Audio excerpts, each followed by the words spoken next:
O que aconteceu no Clássico de Madrid vai ficar marcado por muito tempo.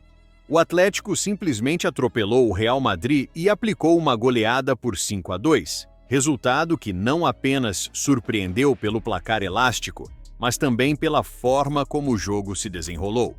O Real Madrid vinha de uma sequência de vitórias com 100% de aproveitamento no Campeonato Espanhol, mas caiu de forma dura diante do primeiro grande adversário da temporada. O Atlético de Simeone mostrou intensidade, organização e fome de vencer, enquanto o Real Madrid de Xabi Alonso apresentou falhas graves, tanto coletivas quanto individuais. Essa derrota não é apenas um tropeço, é um alerta enorme para a equipe merengue, e a repercussão mundial mostra como esse resultado foi impactante. O Real Madrid iniciou a temporada sob grande expectativa. A chegada de Xabi Alonso foi tratada como um marco de renovação, a ideia de trazer alguém da nova geração de treinadores, com propostas modernas de jogo, e a esperança era de que o time conseguisse manter a tradição vencedora dos últimos anos. Porém, mesmo com a sequência de vitórias, a equipe já vinha sendo criticada por não convencer em campo. Muitos jogos foram vencidos com dificuldades contra adversários tecnicamente inferiores, e a sensação era de que, na hora do teste de fogo, as fragilidades poderiam aparecer. E foi exatamente o que aconteceu no Clássico contra o Atlético. Desde os primeiros minutos ficou claro que a postura das duas equipes era completamente diferente. O Atlético entrou ligado, pressionando alto, dificultando a saída de bola do Real, ganhando duelos individuais e mostrando muita intensidade no meio-campo. O Real, por outro lado, parecia apático, sem reação, sofrendo para construir jogadas e deixando espaços enormes na defesa. Os gols do Atlético foram consequência natural da superioridade em campo. O primeiro saiu cedo, em jogada bem trabalhada, e ali já se percebia que o Real teria enormes dificuldades. A cada avanço do Atlético, a defesa merengue se mostrava perdida. O setor defensivo parecia uma peneira, incapaz de segurar a movimentação de Griezmann, Morata e dos jogadores que vinham de trás.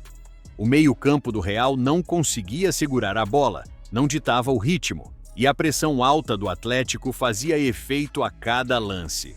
Quando o placar chegou a 3-1 ainda no primeiro tempo, a sensação era de que a goleada estava se desenhando. O Real até tentou esboçar reação, marcando gols em momentos isolados, mas em nenhum momento conseguiu equilibrar a partida de verdade.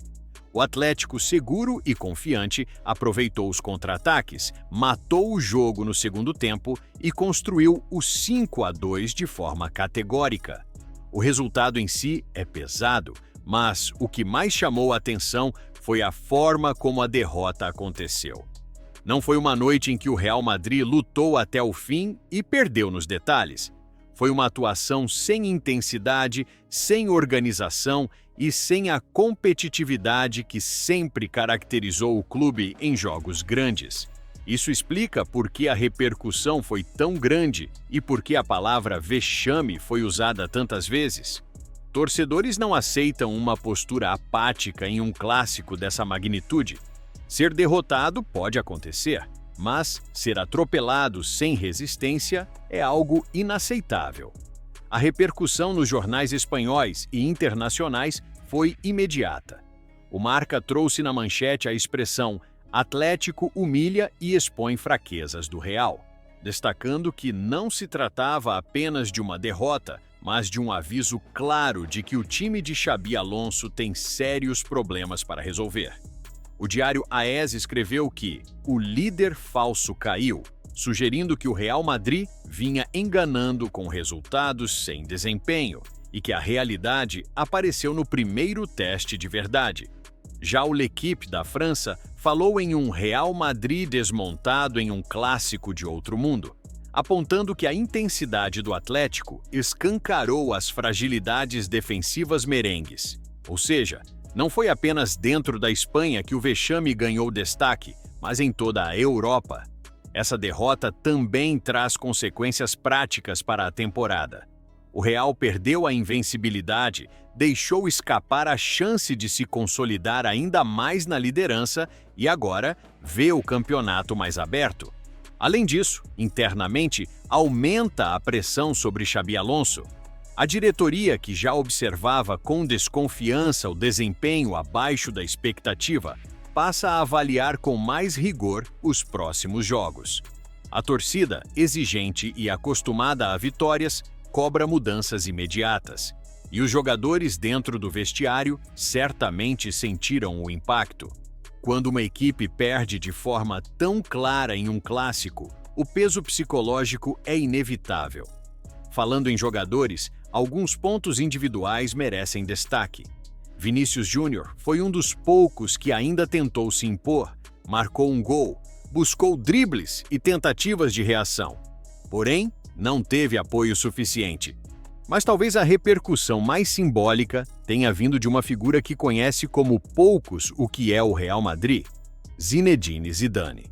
Campeão como jogador e como treinador, ídolo absoluto do clube, Zidane não deixou barato ao comentar o vexame.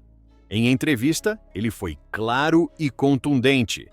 Esse não é o Real Madrid que eu conheço. O Real pode perder, claro, mas nunca pode perder a alma. E hoje o que eu vi foi um time sem alma. Isso me preocupa mais do que o resultado. A fala de Zidane traduz o sentimento de muitos torcedores que ficaram mais incomodados com a postura da equipe do que com o placar em si. Ele ainda acrescentou: "Quando você veste essa camisa, você tem a obrigação de lutar até o fim, de mostrar caráter. O resultado pode ser qualquer um, mas a atitude tem que ser sempre a de um campeão. E hoje não vi isso." Essas palavras tiveram um peso enorme porque vêm de alguém que representa vitórias recentes e que carrega autoridade para criticar. Zidane não fala à toa. Ele conhece a cultura vencedora do clube e sabe identificar quando algo não condiz com essa história. Sua crítica reforça a percepção de que a derrota não pode ser vista apenas como uma noite ruim, mas como um sinal de alerta para problemas mais profundos de atitude, organização e preparo. As consequências a partir de agora são claras. O Real Madrid precisa reagir imediatamente. Os próximos jogos se tornam decisivos para avaliar se a goleada foi apenas um tropeço ou o início de uma crise mais séria.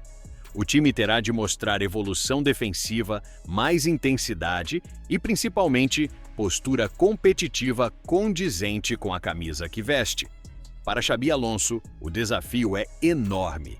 Ele terá de provar rapidamente que pode liderar o Real Madrid em alto nível, ajustando falhas e reconquistando a confiança da torcida e da diretoria. Caso contrário, a pressão pode crescer a ponto de colocar em risco sua permanência já no início do projeto. Deixe sua opinião nos comentários. Valeu e que Deus te abençoe!